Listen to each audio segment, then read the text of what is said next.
સુરતના એક યુવા હેરસ્ટાઇલ આર્ટિસ્ટે વિદેશની ધરતી પર ભારતનું નામ રોશન કર્યું છે. તેમને અનેક મેડલ મેળવ્યા છે. સુરતના એક યુવા હેરસ્ટાઇલ આર્ટિસ્ટે આજે સુરત, ગુજરાત અને ભારત દેશનું નામ રોશન કર્યું છે. વિદેશની ધરતી પરથી હેરસ્ટાઇલમાં અનોખી કલા કારીગરી બતાવી મેડલ જીત્યું છે. ત્યારે કોણ છે આ યુવા આર્ટિસ્ટ અને કઈ રીતે આ સફળતા હાંસલ કરી, આપણે તેમની સાથે જ વાત કરીશું. આપણી સાથે ઘનશ્યામ ગડાત્રા ઉપસ્થિત છે. આપણે તેમને જ પૂછીશું કે કઈ રીતે આ સફળતા હાંસલ કરી છે. ઓકે, સ્ટાર્ટિંગમાં મેં 2018માં રશિયામાં વિનર થયેલો છું અને સેકન્ડ ચેમ્પિયનશિપ આવે ફર્સ્ટ, પછી થર્ડ ગોલ્ડન કપ આવે, જે આર્મેનિયામાં ગોલ્ડન કપમાં મારો સેકન્ડ નંબર ફર્સ્ટ નંબર આવેલો છે. ફર્સ્ટ નંબર કઝાકિસ્તાનમાં બી આવેલો છે અને 2026માં જે વર્લ્ડ કપ હતો એ લંડનમાં હતો. ઓલ ઓવર દેશનો વર્લ્ડ કપ હતો. એમાંથી 25 કન્ટ્રી પાર્ટિસિપેટ થયેલી હતી. એમાંથી ભારત દેશથી અમે 10 લોકો પાર્ટિસિપેટ થયા હતા અને ઇન્ડિયાથી હેરસ્ટાઇલિસ્ટમાં હું એક જ પાર્ટિસિપેટ થયેલો, તો એમાં મારો ફર્સ્ટ નંબર આવેલો. તમે અત્યારે બ્રોન્ઝ મેડલ મેળવ્યું છે, કઈ રીતે અને આ સફળતા માટે કેટલા ચેલેન્જીસ?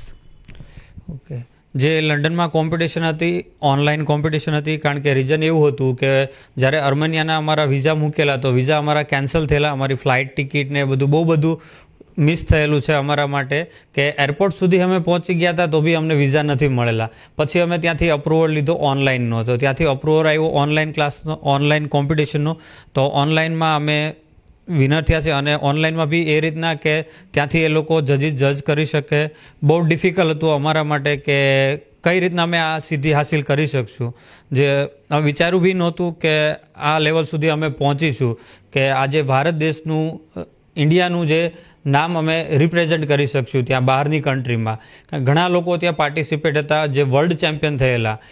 65 to 10 યરથી વધારે લોકો ત્યાં કોમ્પિટિશનમાં કન્ટિન્યુ હોય છે. એ લોકો અમારી સામે કોમ્પિટિશનમાં હતા પાર્ટિસિપેટ. તમે વાત કરી કે મુશ્કેલીઓ ઘણી બધી આવે છે, તો આની શરૂઆત ક્યારથી થઈ? શરૂઆત 15 વર્ષ પહેલાં મેં કરેલી છે બ્યુટી ઇન્ડસ્ટ્રીની, અને હેરસ્ટાઇલમાં મને એક ગોલ હતો કે મારે આ લેવલ સુધી પહોંચવું છે. તો એમાં બી લેવલ ઘણા બધા આવે છે કે અહીંયા સુધી પહોંચ્યા એટલે કે બેસી નહીં જવાનું, કે ચેમ્પિયનશિપ આવે, વર્લ્ડ કપ આવે. હું એવું ઈચ્છું છું કે જે ઇન્ડિયાથી બહાર જાય છે જે લોકો શીખવા માટે, આજે બ્યુટી ઇન્ડસ્ટ્રી માટે બહારના લોકો ઇન્ડિયામાં આવવા જોઈએ. તો ત્યાં સુધીની મહેનત તમારે કરવી જોઈએ આપણે.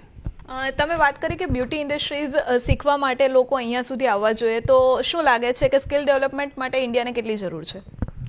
ઇન્ડિયાને બ્યુટી ઇન્ડસ્ટ્રી માટે 100% જરૂર છે.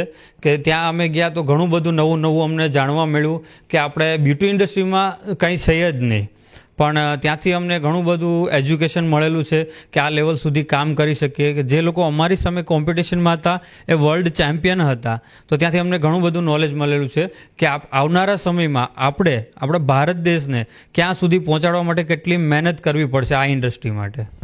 આજના યુવાનો અલગ અલગ ક્ષેત્રમાં આગળ વધતા હોય છે, તો તમે એ યુવાનોને શું કહેશો કે હેરસ્ટાઇલ એક કેવું ક્ષેત્ર છે?